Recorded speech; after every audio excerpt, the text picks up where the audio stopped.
నమస్కారం, నేను మీ అమర్నాథ్ గురూజీ. ఎప్పుడైనా ఎక్కడైనా ఏదైనా స్థలాల్లో భూత ప్రేత పిశాచాదులు ఉన్నాయి అంటే మీరు ఎలా తెలుసుకునేది? చాలా సింపుల్. ఇది మీరు ఆ చోటుకి వెళ్ళినప్పుడే పడిపోయేదో, లేదా ఆ చోటుకి వెళ్ళినప్పుడే మీలో గొడవలు వచ్చేదో, ఆ చోటుకి వెళ్ళినప్పుడే మీకు ఏదైనా ఇబ్బందికరంగా అనిపించేదో, ఒంటికి బాగలేకుండా అయ్యేదో, ఇలా ఏదో ఒక సమస్య అక్కడికి వెళ్ళినప్పుడే అవుతుంది అంటే ఖచ్చితంగా అక్కడ ఇటువంటి ఒక చెడ్డ శక్తులు ఉన్నాయని అర్థం చేసుకోవాలా. అదే కాకుండా మీకు ఇంకా ముఖ్యంగా ఒక విషయం ఏంటంటే, ఆ ఒక స్థలానికి పోకూడదు.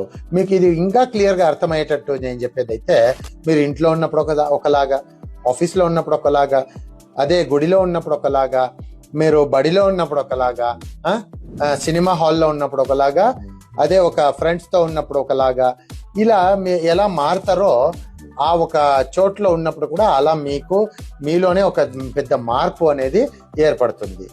ఆ ఒక మార్పుని మీరు చూసుకొని, మీరు గుర్తించుకొని ఖచ్చితంగా అక్కడ బాగు చేయించుకోవాలా, లేకుంటే ఆ స్థలానికి పోయేది వదిలేయాలా, లేదా ఆ ఇంటినే వదిలేయాలా, లేదు ఆ ఒక ఫ్యాక్టరీ ఆ ఒక స్థలానికి పోయేదే వదిలేయాలా, లేదు బాగు చేయించుకోవాలా. ఈ రెండిట్లో ఒకటే మీకు మార్గాలు. ఇది మీరు గుర్తుంచుకొని ఖచ్చితంగా మీరు దీన్ని బాగు చేసుకోవచ్చు, బాగు చేయించుకోవచ్చు. మంచోళ్ళని చూసి బాగు చేయించుకోండి. నేనైతే మంచోడిని కాదు, నేను డబ్బులు తీసుకొని చేస్తా. డబ్బులు తీసుకునే వాళ్ళందరూ చెడ్డోళ్ళని చాలా మంది అంటుంటారు కదా, అందుకని నేను మంచోడిని కాదని చెప్తా. నమస్కారం.